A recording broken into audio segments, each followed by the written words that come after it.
Good evening, everyone. I'm Neil Love from Research to Practice, and welcome to Implications of Recent Datasets for the Current and Future Management of Non-Small Cell Lung Cancer in Patients with EGFR Tumor Mutations. This is a follow-up to the World Lung Meeting, that the World Conference on Lung Cancer of 2024, the ISLAC meeting that just concluded today in San Diego. So we're thrilled to have a great faculty today. Dr. Josh Sabari from the NYU Langone Health and Perlmutter Cancer Center in New York City, and Dr. Helena Yu of the Memorial Sloan Kettering Cancer Center, also in New York City. Today, we're here to talk about EGFR mutant lung cancer, particularly as it relates to what happened at the lung cancer conference, the World Lung Cancer Conference, but also recent publications of interest, including what happened at ASCO. As we do in all of our programs, we will be talking about non-FDA approved uses of agents and regimens. Check out the package inserts for more information. So basically, we asked both of the faculty to put together some slides summarizing some of the new developments in terms of clinical research, particularly as it relates to obviously EGFR mutant disease. But before we get started with that and hear some of your cases, I got to ask you about, which I guess is maybe the story, Josh, of the meeting. We saw a press release coming out about this bispecific PD-1 and VEGF agent. I call it ivonescimab, that was presented a phase 3 trial. We're going to talk about it on Thursday, actually beat Pembro, including in PD-1 greater than 50%. A solid move forward. I think will be much discussed. Great discussion by John Haymock. We'll talk about that on Thursday.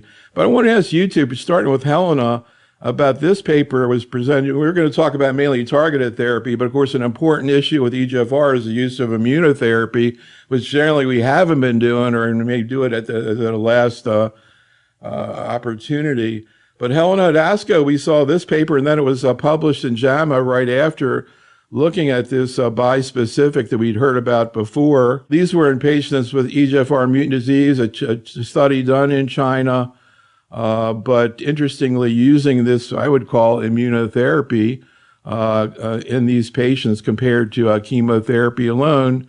They saw a pretty significant benefit. And Helen, I don't know if this is exactly practice changing, it's all Chinese and a lot of caveats to it, but I was just amazed that we saw some benefit in EGFR mutant from immunotherapy. We've had some hints with, bevacizumab and EGFR mutant disease. Any thoughts about this? Maybe you can talk about what this is in your mind and where you think it might be heading.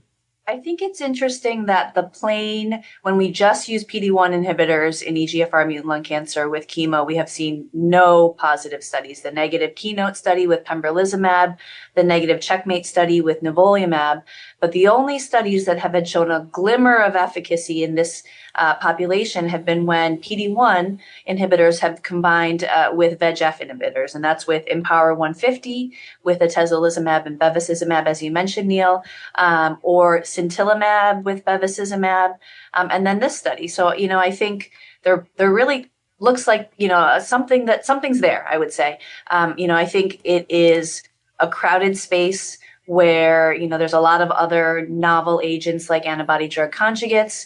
And so this is, while intriguing, we also have chemo with amivantamab, or, we have the HER3-DXd. There's different other options. And so I think we need more data, but it is interesting that these studies with VEGF have been the ones that have actually shown something in this population. And we will get more into the management of relapse disease, usually after osimertinib. But Josh, I was so happy they picked John Haymock. To me, he's my anti-angiogenesis go-to person. I think he worked with Dr. Folkman for a long time. They should have given him 10 more minutes to get into the biology. But any thoughts about this sort of interesting connection to VEGF with EGFR, Josh? Yeah, so there's many studies, actually some led by Helena Yu here, about using VEGF inhibition in the EGFR mutant space. We know that there's definitely synergy there. There's actually an approval for a VEGF inhibitor with earlier generation EGFR TKI. And we saw recently at MD Anderson, I'm sure under the guise of John Hamack, ramucirumab and osimertinib, a phase 2 study that looked impressive.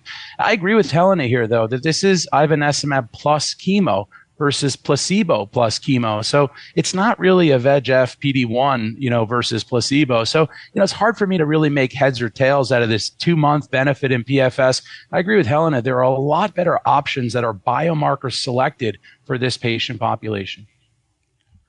So we'll see what happens with Ivo. It looks like not too much toxicity, a little bit of VEGF, proteinuria, hypertension, but not too much else. So I'm going to be real curious to see what happens with the PD-1 high non-EGFR patients. I mean, the data looks pretty good, but we'll see.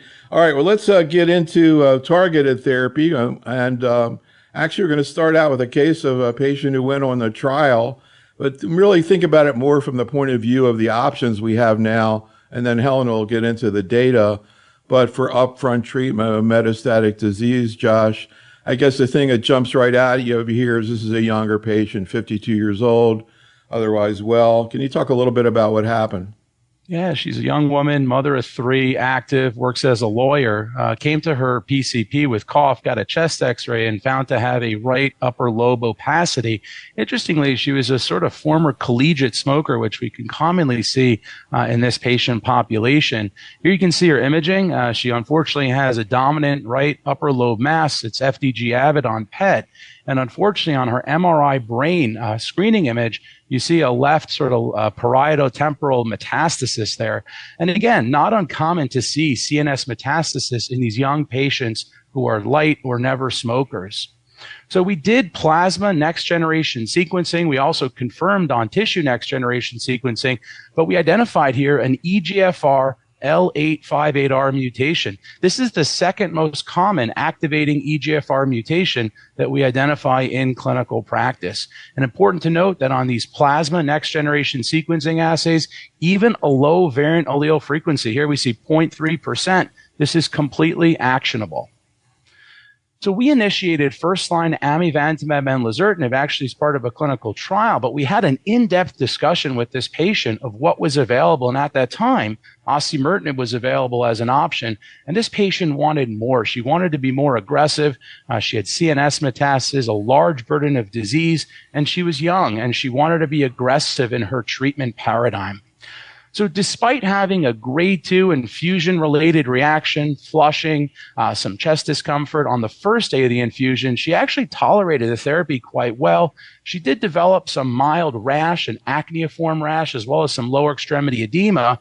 But here you can see her first restaging scans showing a very nice reduction in that right mass there. And, quite an impressive response. She did have some issues with therapy over time, mostly due to rash, but we were able to mitigate and manage these in the clinical practice. So I want to just point out that, these drugs have upfront toxicities, but also have long-term toxicities. And this is from a manuscript. This is not my patient, but here you can see the acneiform rash on the sort of perioral, on the chest. You can also see paronychia, as well as some of those skin breaks that need to be managed appropriately and upfront. If not managed correctly, these can become chronic, grade 1, grade 2. Patients oftentimes will dose reduce or even come off of medications due to these types of side effects that are occurring over time. So, Helena, later on we'll get into the issue of the first-line therapy. Josh is going to review a lot of the data, but obviously the other option that's out there is chemo plus osimertinib. I'm just kind of curious. This is a younger patient. I think Josh is going to get into more detail in his talk about how he thinks it through. But just to sort of introduce the idea, can you talk about sort of how you think through first-line therapy, these 3 major options? And a lot of people talk about younger versus older, but then there's older people who are very proactive and there are younger people who aren't too proactive. But anyhow, maybe just a little bit of an intro about how you begin to think about this complicated decision, Helena. It's definitely complicated. I think of it as risk stratification. I think one, you have to think about patients' goals and what they're willing to tolerate and how aggressive that they want to be. But separate from the patient, I look at the disease. How much disease burden do they have? Do they have central nervous system metastases? What's their mutation? Is it L858R, which we know is more aggressive oftentimes than exon 19 deletion?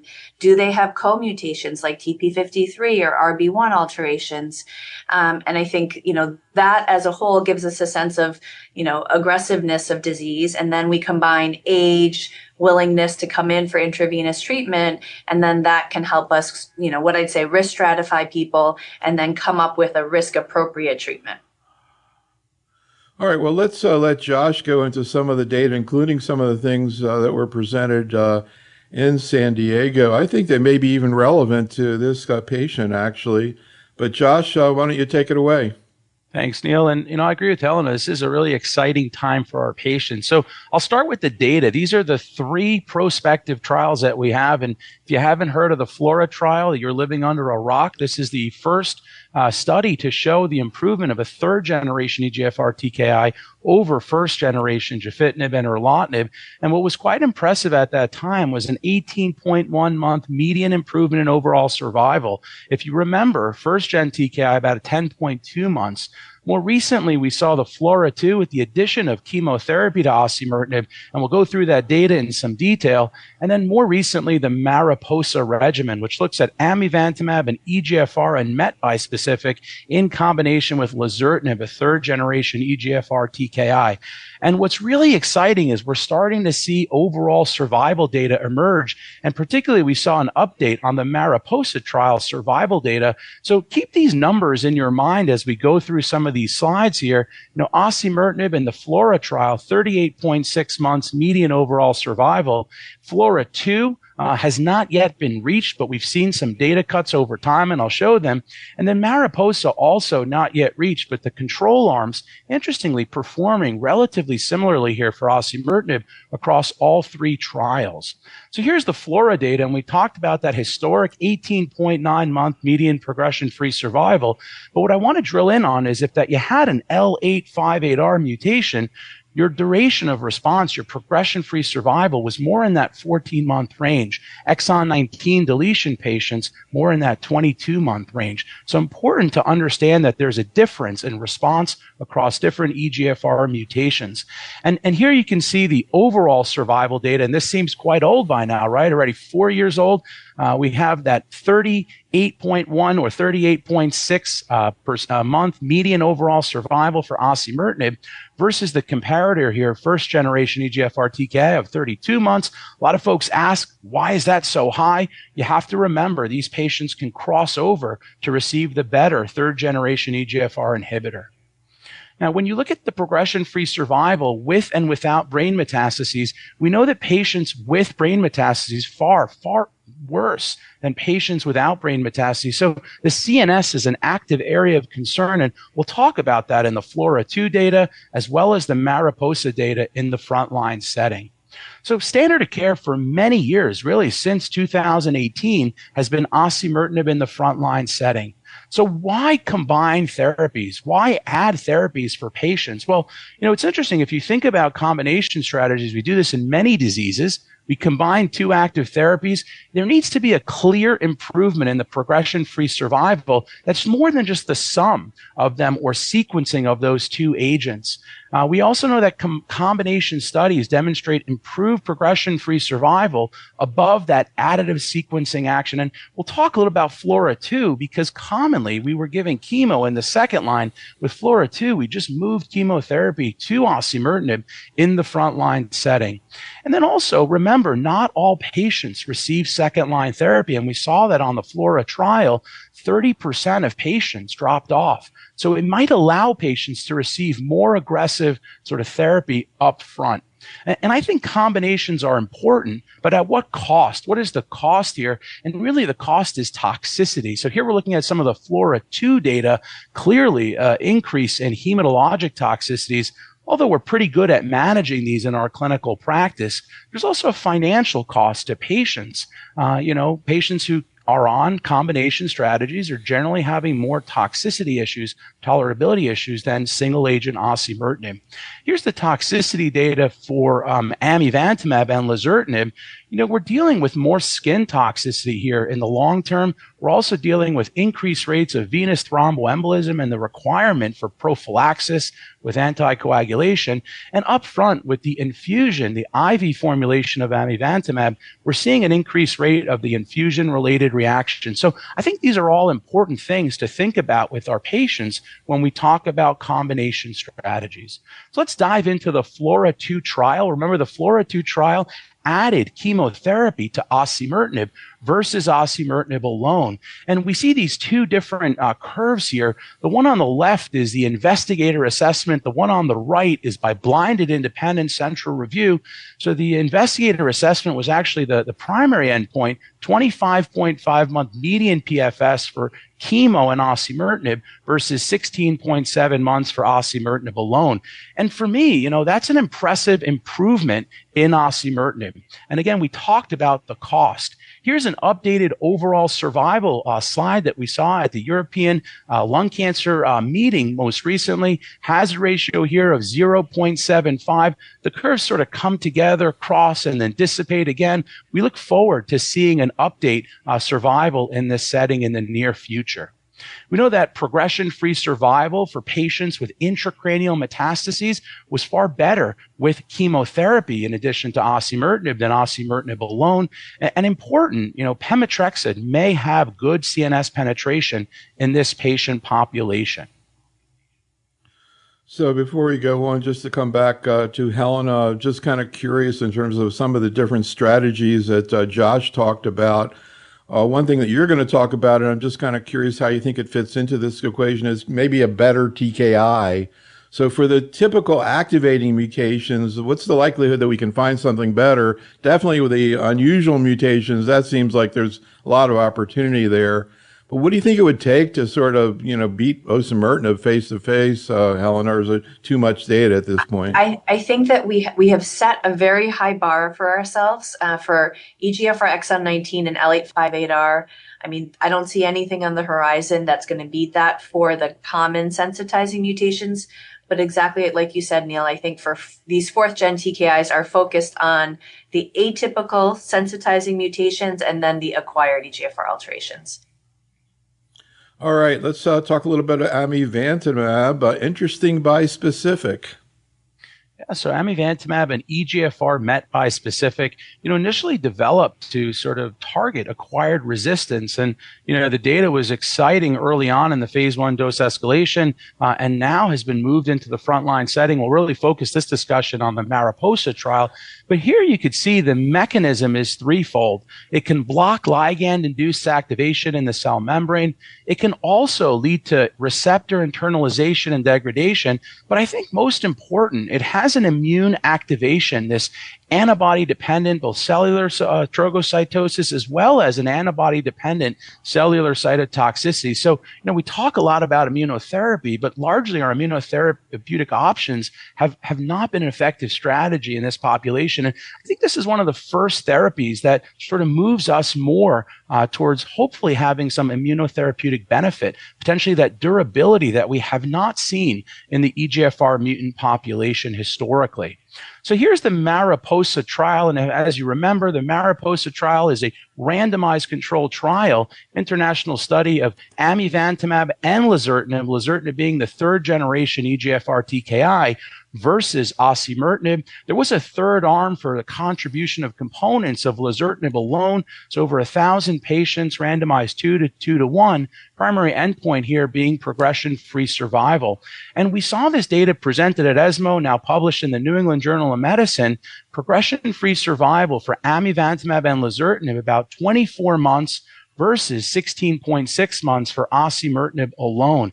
And I think that's really important. And, a lot of people ask, well, how did lazertinib do? We saw some updates at this meeting on lazertinib. But interestingly, lazertinib and osimertinib were relatively equivalent, 16.6 month PFS versus 18.5 months. And remember, the lazertinib was not set to identify superiority here. It was just to understand the contribution of components. At what cost is there this benefit in PFS for patients? Well, we know there's definitely more skin toxicity related to EGFR inhibition, things such as paronychia and rash, almost twofold the osimertinib. One interesting thing to note is diarrhea, less common with the amivantamab-lazertinib combination compared to osimertinib. We know that osimertinib may hit EGFR wild type a little more than amivantamab and lazertinib. There are also some MET-mediated toxicities, things such as hypoalbuminemia, peripheral edema, and then that infusion-related reaction that we've talked about, and we've been able to mitigate, and we'll talk about one of the interesting abstracts at this meeting. This was presented at ASCO, trying to look at some prognostic biomarkers. Again, these are prognostic, not predictive. Brain metastases, liver metastases, P53 co-alterations all seem to benefit or favor amivantamab and lazertinib over osimertinib alone. Here's the longer follow-up, first-line amivantamab and lazertinib. We just saw this data presented by Dr. Gadgil, and I think it was quite exciting to see that after about 31-month follow-up, median overall survival still not reached for amivantamab and lazertinib, for osimertinib coming in at 37.3 months, very similar to what we've seen in FLAURA2, as well as FLAURA, the initial trial. One thing I really want to focus in on is the intracranial progression-free survival, and this data was just presented. 25 months median for amivantamab and lazertinib. And remember, we monitored the CNS routinely on this study versus only 22 months for osimertinib single agent. So seems to be an improvement as well, not only in survival, but also intracranial progression-free survival. And here are some of the exploratory analyses we looked at from the control arms of lazertinib versus osimertinib. Relatively similar activity for both of these agents. What I do think was interesting, again, is that osimertinib seemed to have a little bit more diarrhea, as well as a little bit more cardiac toxicity, but probably minimally sort of differential in my clinical practice. Two other important abstracts. We saw patient-relevant outcomes for Mariposa were not significantly decreased or inhibited by amivantamab and lazertinib versus osimertinib alone. Clearly, there is more skin toxicity, but was apparently well managed on the clinical trial. And then lastly, we saw an update on the SKIPPR trial, a very interesting sort of management study using prophylactic steroids for patients receiving amivantamab infusion on cycle 1, day 1. So a strategy here of improving the reaction, and hopefully into the future with subcutaneous formulation, we may see that mitigated even more. So Neil, I really want to open this up here and have a discussion a little bit on, not every EGFR mutant patient is the same. And I want to sort of think about this paradigm here. And Helena, how do you differentiate these two patients in your mind? Yeah, I think that, we know that, each person's cancer is different, but I think these are really good examples where you can't put your finger on it, but you can definitely, the sum of all of these things, if people are asymptomatic, if they have a low disease burden, if it's thoracic only, we have some follow-up scans to show that things are slow growing. We check a garden blood test and the ctDNA is negative. That seems different, right? In an older patient. And then, both of us have had the young, huge symptom burden, fast growing, diffuse metastases, kind of the genetics that tell us that something is more aggressive as well. You inherently want to treat these patients different. And absolutely, like this figure of yours shows, I think, the idea, it makes sense to escalate the person on the right. And it absolutely makes sense for the person on the left who probably will do well on osimertinib monotherapy for years, to stick with that. And I think we need to be granular about this and hopefully, kind of have guidelines, but I ultimately suspect that this is how we're going to manage patients moving forward. So one question I'm curious about, Josh, is, we saw in myeloma with daratumumab incredible change once it went from IV to sub-Q, and I know that's been reported now with amivantamab. Is that the direction we're heading, and what do we know about how that mitigates infusion reactions? Yeah, so we saw data from Paloma-3 presented at ASCO, and that's subcutaneous formulation of amivantamab plus lazertinib to TKI versus the IV infusion of amivantamab plus the TKI. And, with the IV formulation, we're seeing infusion reactions in that 65, 70% range, with the subcutaneous formulation as low as 10%. So clearly an improvement in the reactions. What's important to note is in that study, we also saw a small benefit in overall survival with the subcutaneous formulation over the IV formulation. So I look forward to seeing more data generated in the frontline setting using the subcutaneous formulation. One important note is that the rash and the skin toxicity, though, did not appear to be different with the subcutaneous formulation over the IV infusion. Anything you want to comment on, Helena, about the sub-Q? And also, when you use IV, any pearls about how you deal with the infusion reaction? Yeah, I have some slides on the sub-Q study, the Paloma study, but I think it's going to be a game changer. I think sub-Q administration can at some point be at home. Patients don't have to come in. It's going to be so much more convenient. I think that the studies that Janssen have done, I think that, the steroids, they're really, I think, being proactive about figuring out ways to mitigate the infusion related reaction. I think the higher dose steroids beforehand, some of the other, pre-meds like hydroxyzine.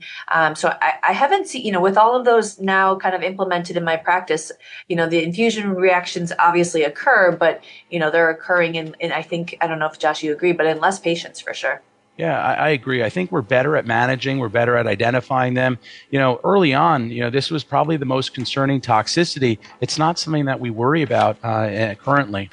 And Neil, I'd be remiss if we didn't touch on EGFR exon 20. So with your permission, can we jump to the exon 20 space just Absolutely. for a minute or two? Yes. So we talked about L858R and exon 19, which are quite common mutations, common EGFR mutations, historically called activating mutations. Exon 20 insertion mutations are really rare, 1% to 2%. And I remember as a trainee in Dr. Yu's clinic, seeing an EGFR exon 20 patient and, really not having many options for these patients. So here we're looking at the frontline study of the Papillon trial. This is taking amivantamab, which was approved already in the second line, and combining it with chemotherapy in the frontline setting versus chemotherapy alone. And we saw a dramatic benefit here in the progression-free survival, 11.4 months versus 6.7 months for AMI chemo versus chemotherapy, respectively. And we also saw a significant improvement in response rate here, 73% for AMI chemo versus 47% for chemotherapy alone. And the overall survival here is still maturing, similar toxicities that we've talked about already. So it's really an exciting time for patients, and I think identifying what EGFR mutations patients have is critical, but also having the discussion with them on what is the best frontline regimen for them. So did I hear you say you worked with Helena? Were you like her fellow or something?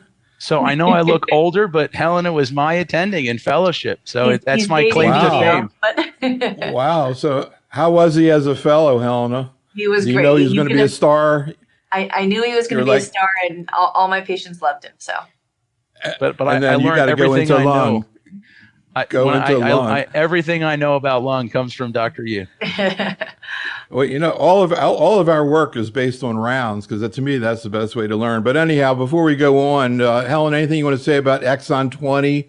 Kind of seems like we're making some progress, but anything exciting on the horizon? I would say that Papillon study that Josh just mentioned, that is practice changing. I think most of us now are giving chemo amivantamab first line. I would love to give a pill to these patients, and I think that that's what many of us are kind of holding out hope for. I think that there are some on the horizon, zipalertinib, sunvosertinib, so hopefully we'll get some more approvals to just give us more options in that space. All right, well, let's get on to some new agents and new developments in the field. But we're going to go back to a case, and Helena, this is a patient, actually, I guess you saw a little bit over a year ago, presented with stage 4 disease, went on osimertinib. What happened? Yeah, so young woman, 58, she had distant extrathoracic metastases when I met her. She started on osimertinib therapy after some discussion of different options. And she did well for just over a year, so a little bit less than what we typically see with osimertinib monotherapy. And she had kind of significant progression. There was liver metastasis and new bone mets. And so we did repeat biopsy just to look to see if there were any acquired alterations. We didn't find anything new, but just confirmed the EGFR L858R mutation. And so, some were investigational, but some were not. We did have, different treatment options for this patient. So we discussed quite a few things. I think that the biggest thing, or sort of we talked about different clinical trials, but since we didn't find an acquired alteration, I think it really came down to, does she want to do chemotherapy by itself or chemotherapy with amivantamab? And Josh introduced us all to amivantamab, and we'll talk more about it kind of in the later space. But, she was pretty committed to being as aggressive as possible. And so it was an easy choice to move ahead with carboplatin, pemetrexed, and amivantamab. And she did, I think similar to Josh's case, she did great. I think she had quite quickly a clinical response where her bone pain was better. With the chemotherapy amivantamab combination, you definitely see more neutropenia.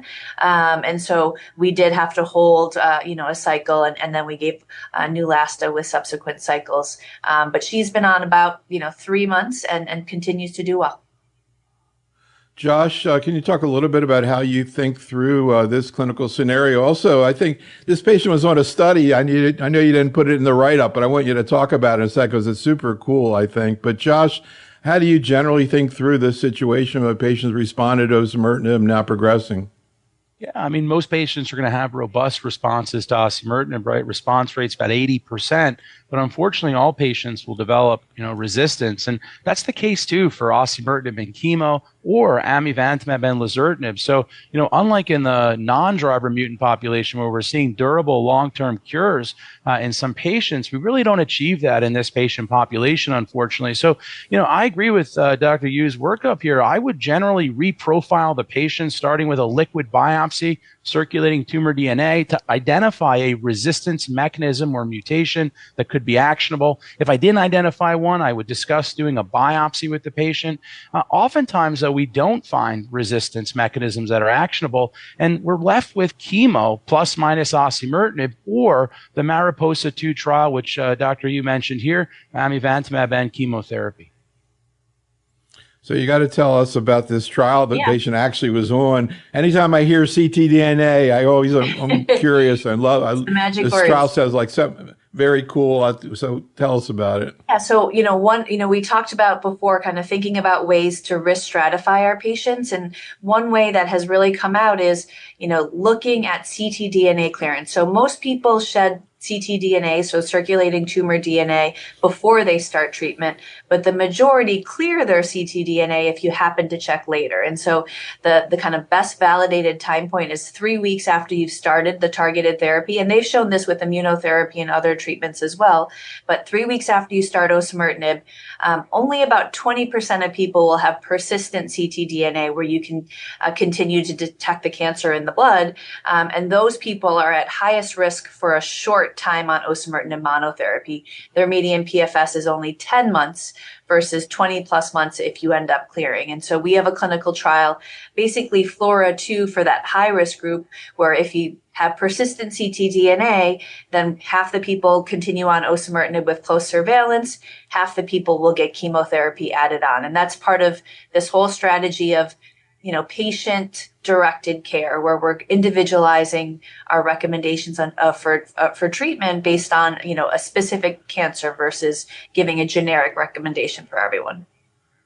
So, Josh, any comments about this kind of strategy? We're going to be talking on a breast cancer program coming up. They have a trial where they put people on endocrine therapy or metastatic disease, and then if they develop a subclinical resistance mutation, they randomize between switching or not just by seeing the mutation. Could you envision a similar strategy in lung cancer? Maybe they clear their DNA and then it comes back and you treat versus not treat? You think we're going to be treating subclinical disease? I was so excited when I heard about this study that I actually asked Helena if we could open it at our institution, and she graciously allowed us to open it. So we've enrolled a lot of patients. I think this is a phenomenal strategy because it allows us to escalate care when needed and potentially leave patients at a good therapy if they're benefiting from it. And I think this might be a new paradigm for how we develop novel combinations into the future. Using ctDNA clearance is actually a biomarker of aggressiveness of disease. So kudos to Dr. Yu for doing this trial, and we're excited to contribute, and we hope that it changes patient outcome. So let's talk about some of the new developments in this field, Helen. I was just thinking this is around the 20th anniversary of the discovery of the EGFR mutation. I remember that because I did an interview with Tom Lynch just about the time, almost when it was about to be published. I didn't even know about it at that time. And then all of a sudden it was here, and wow, it's been quite a story. So let's talk about what's going to be. Yeah, 2024, 20 years since it was discovered. Now, wow, we're spending an hour. We can't even go through it all. But let's talk about some of the new things, Helena. Absolutely. So, this was alluded to, and my patient actually did this regimen, but this is the Mariposa 2 study. And so this came out over the last year, and it included patients with L858R exon 19 deletion. So as we said, the common sensitizing mutations. They were only on TKI or targeted therapy as their previous therapy, and they were randomized into these 3 arms: to chemotherapy alone, chemotherapy with amivantamab, or the amivantamab lazertinib chemotherapy arm.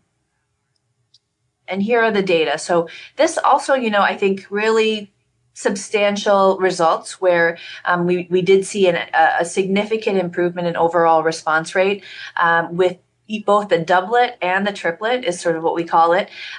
You can see that the AMI chemo and the AMI laser chemo arms did actually perform quite similarly, but both superior to standard chemotherapy alone.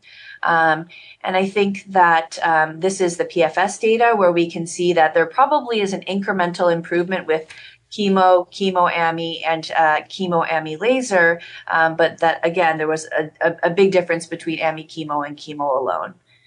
And intracranial progression-free survival, this is so key, and we keep bringing this up because more than 50% of patients with EGFR mutant lung cancers will ultimately have brain metastases. So starting with drugs that are CNS penetrant, and every line along the way, we really need to be looking at intracranial response because it's so critical for these patients. But why I think amivantamab and chemotherapy arose as the appropriate option is toxicity. I think that it was pretty clear kind of as the study went on that the amivantamab lazertinib chemotherapy arm was challenging when it came to cytopenias. It really was hard to get through the required cycles of chemotherapy. And so I think, the study results really honed in on amivantamab and chemotherapy as a practical, doable regimen that clearly improves on the standard of care, beyond chemotherapy.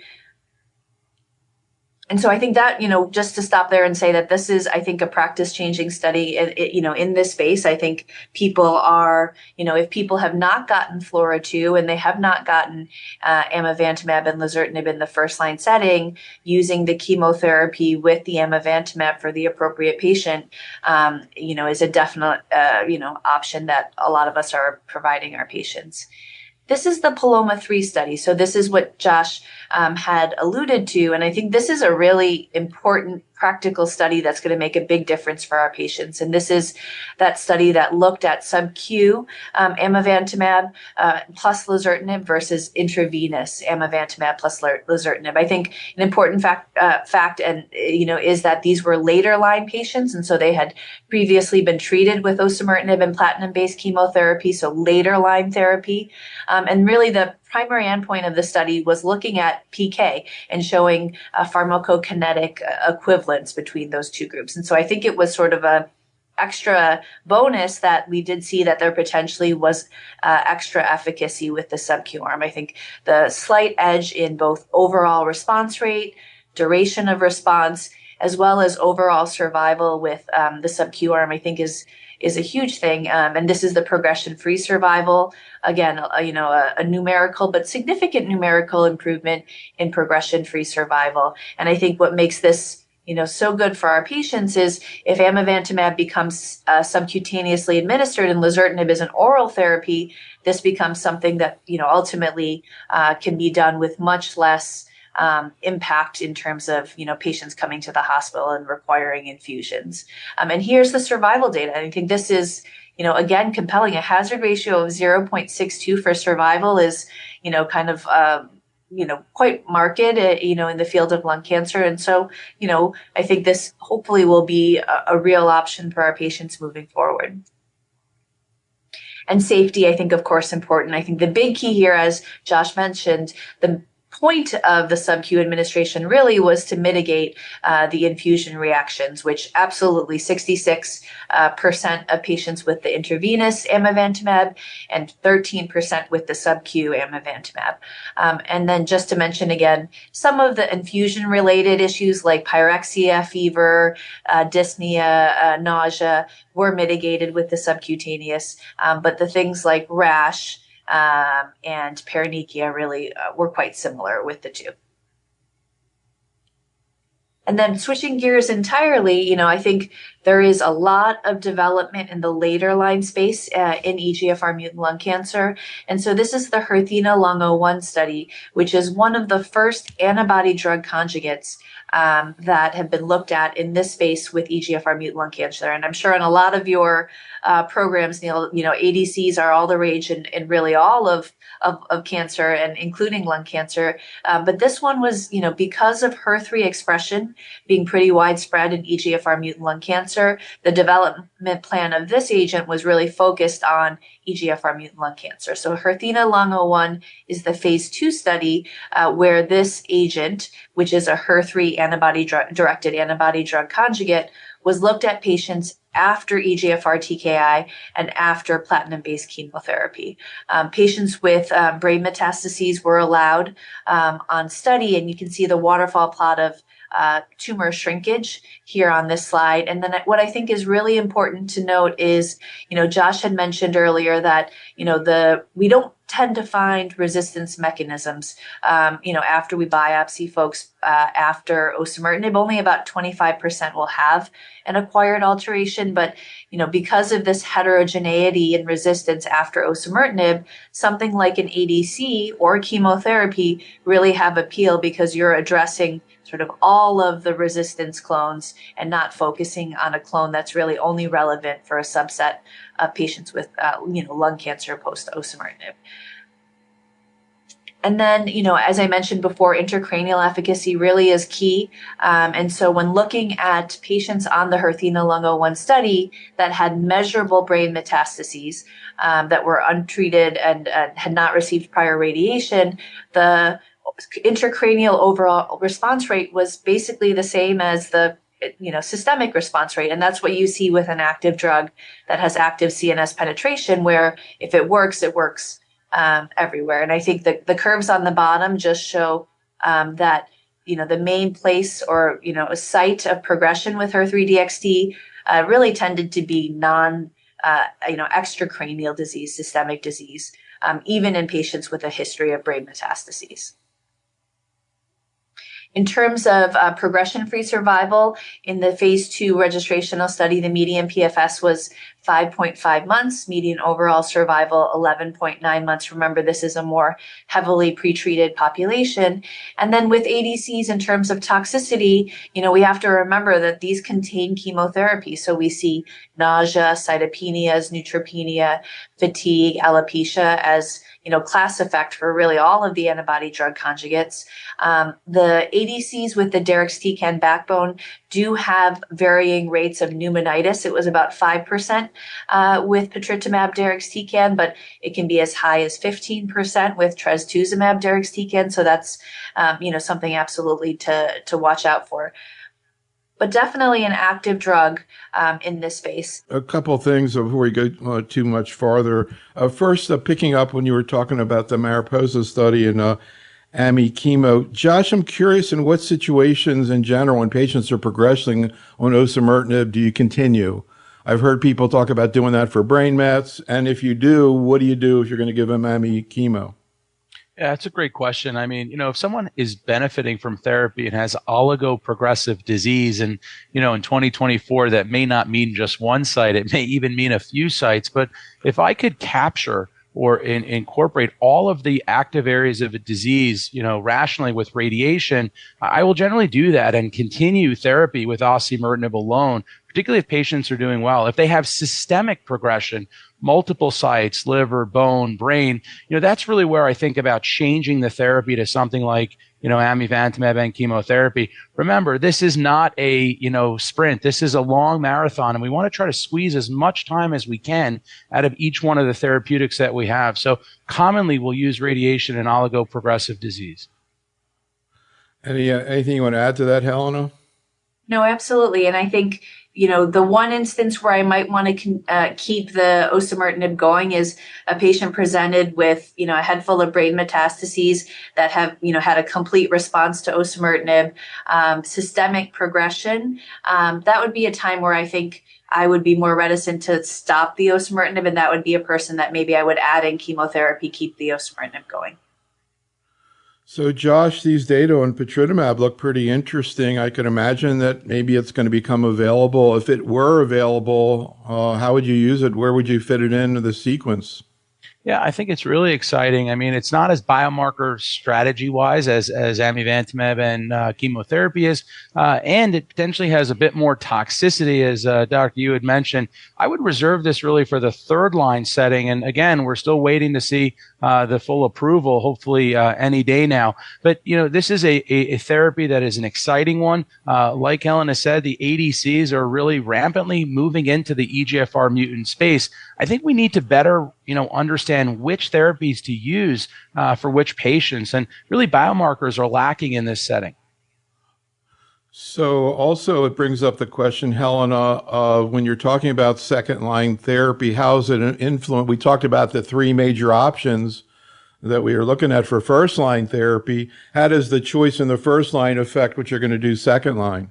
I've seen really crazy graphs now where, everything that you do first line changes options, second line, third line. It's like one of those, squiggly maps where you can't go one place to the other.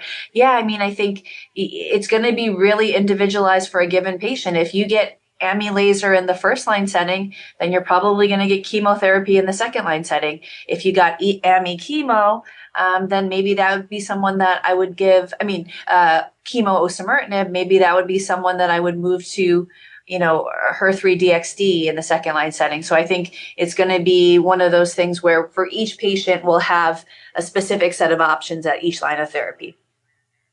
So, yeah, that's going to be really interesting to see how that plays out. Also, the issue of toxicity. So, Josh, I hear DXD, and I think of obviously TDXD, which we have a lot of experience with. And a couple of things about that. I'm curious to what extent you think at this point it applies or doesn't apply to patritumab. One is the acute GI toxicity you see with TDXD. Do you see that same kind of thing with patritumab?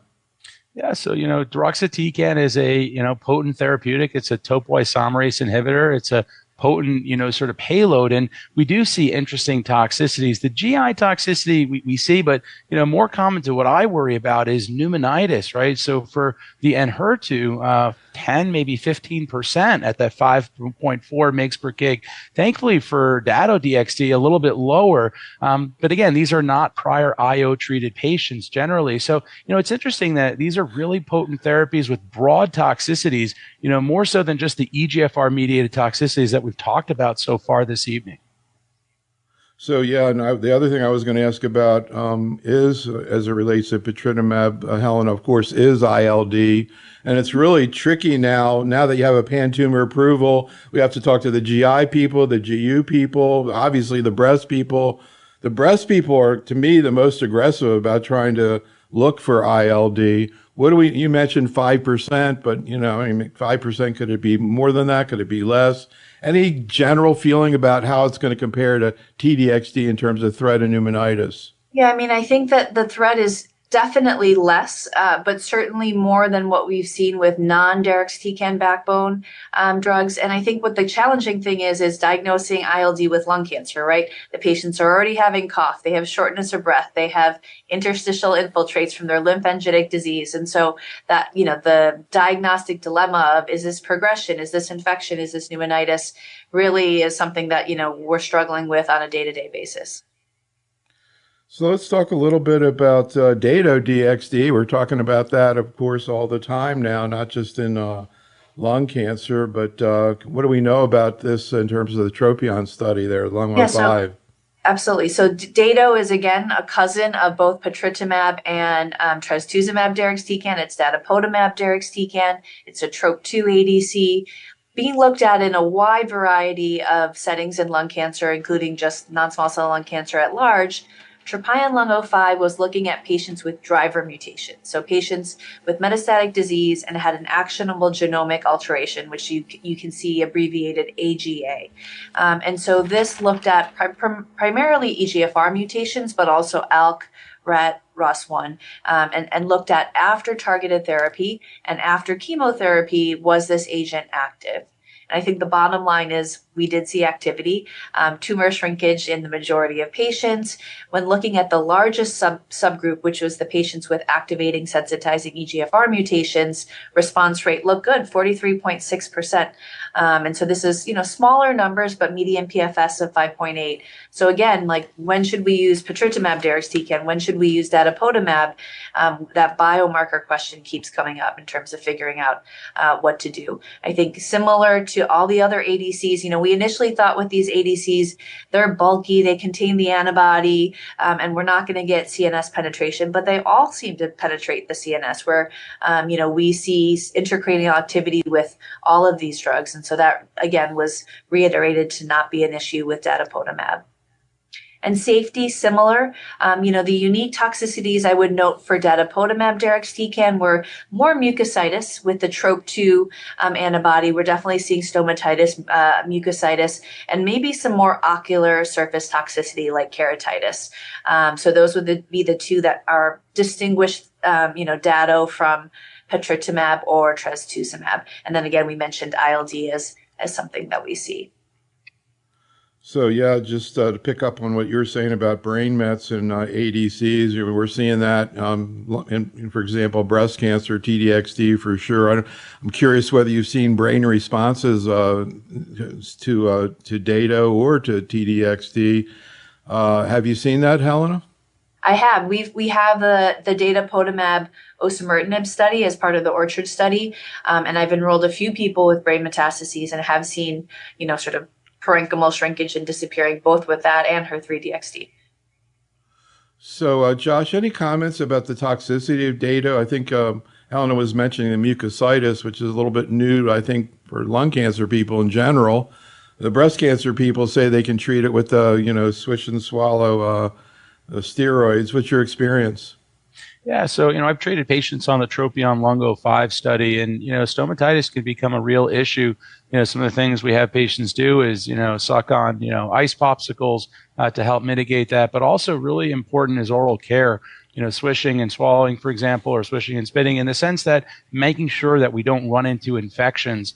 Other toxicities that we see, we talked about the pneumonitis and we talked about some of the hematologic toxicities, but, this is a drug where patients in general are not feeling that great overall. And when I exhaust all of my targeted therapies, EGFR targeted therapies, yeah, I think these are great therapeutic options. But when I have other EGFR targeted therapies available in the armamentarium, I much prefer to use those if possible.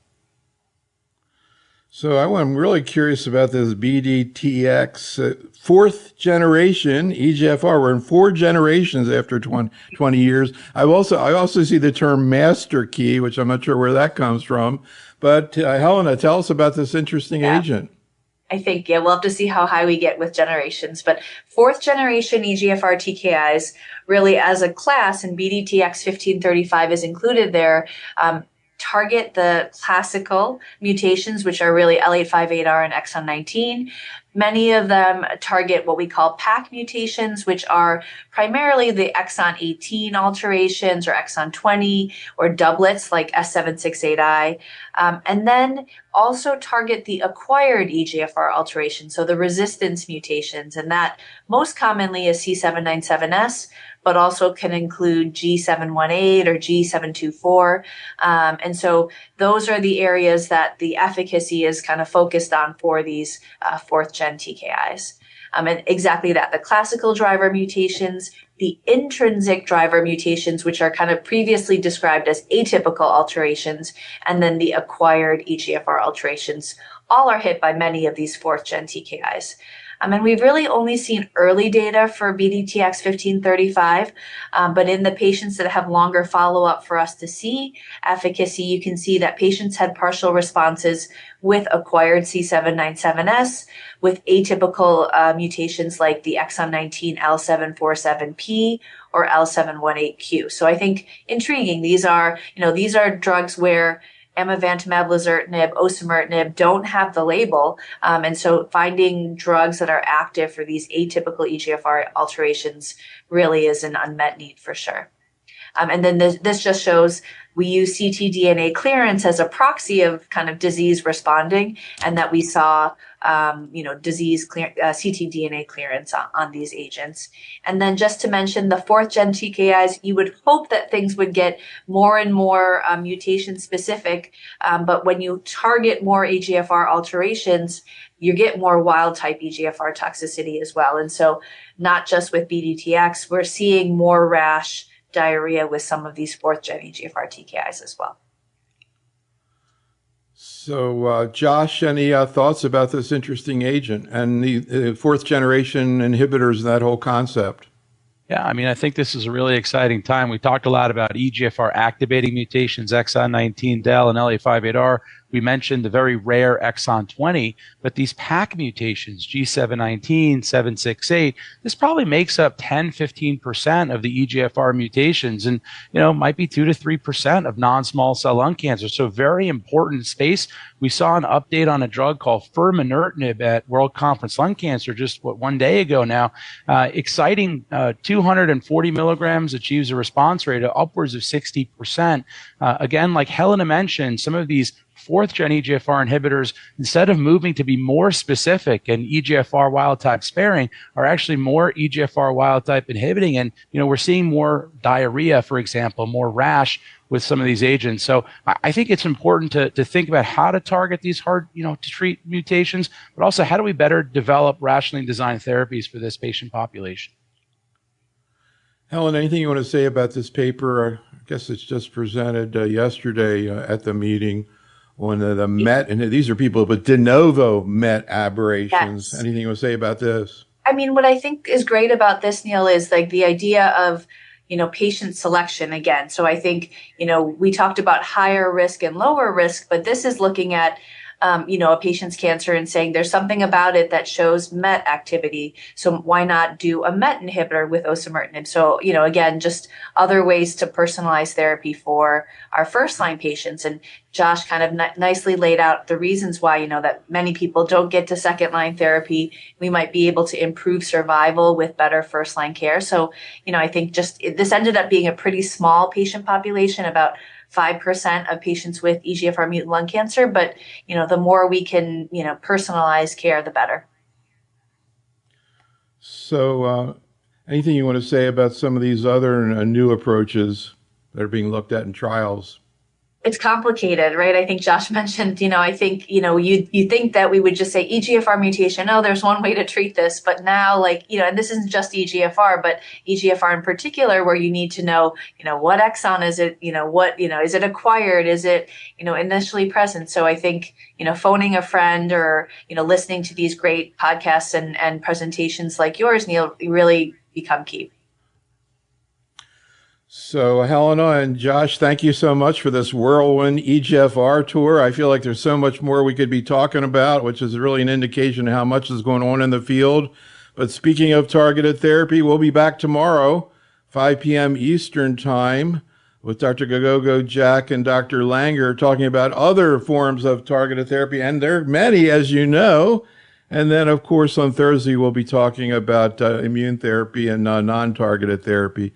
Audience, thank you for attending. Come on back tomorrow night. Helena, Josh, thank you so much. Be safe, stay well, and have a great night.